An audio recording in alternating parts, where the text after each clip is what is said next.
Hey there, welcome back to the channel. I'm Tony, this is TC's Outdoors. So if you see, we're in the wood yard and I've got an IBC tote right here and the splitter's right there.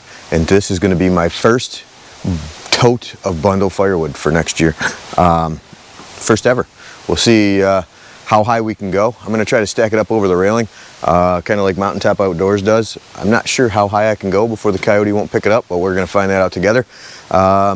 We're gonna stack it in here nice and tight. That way it's as full as I can get it. And because I've only got, I think, 6 left. And I've got that one over there just for the bundle, or the boiler, kind of the uglies. I was throwing that as I go. Maybe get these cookies split down. That way I don't have an abundance of them anymore. I'll just stay on top of it and it'll be a much nicer situation for me. So we got to get the stroke limiter back on.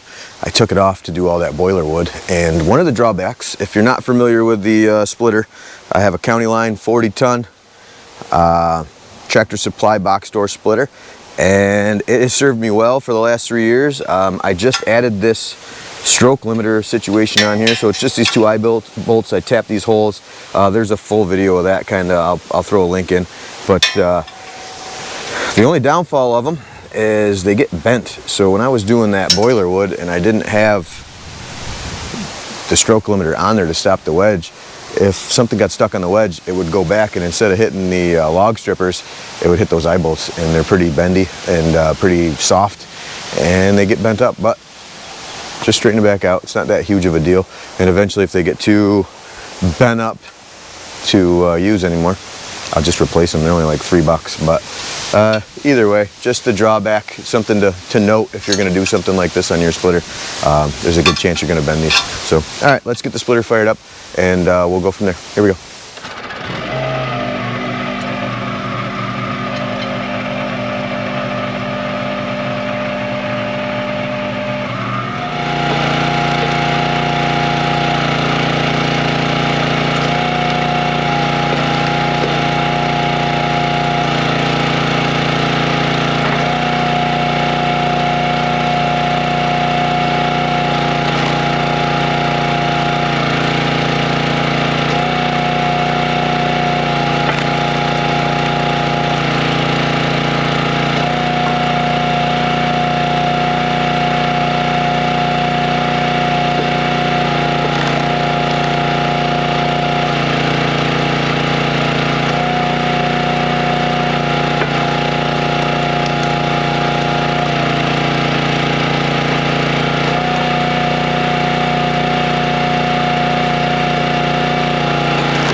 have a special guest who's home from fishing.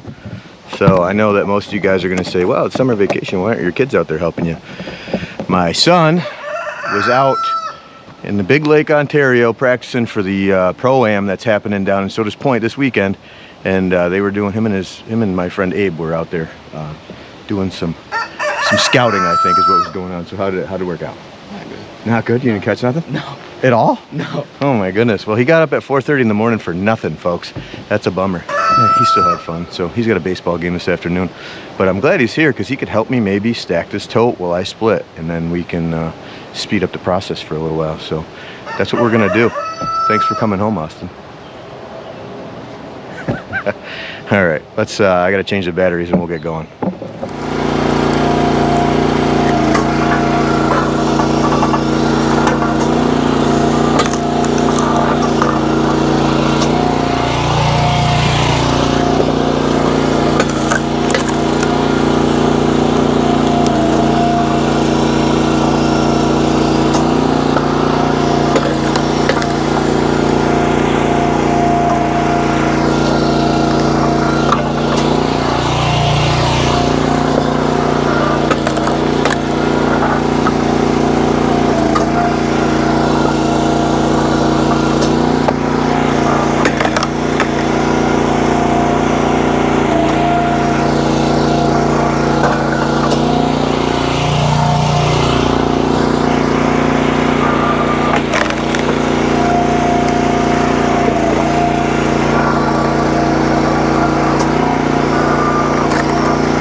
Okay guys, so there is the tote full. Thank you to Austin for helping me stack it in there.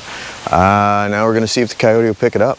And I'm gonna hand the camera over to Austin and we'll see how this goes.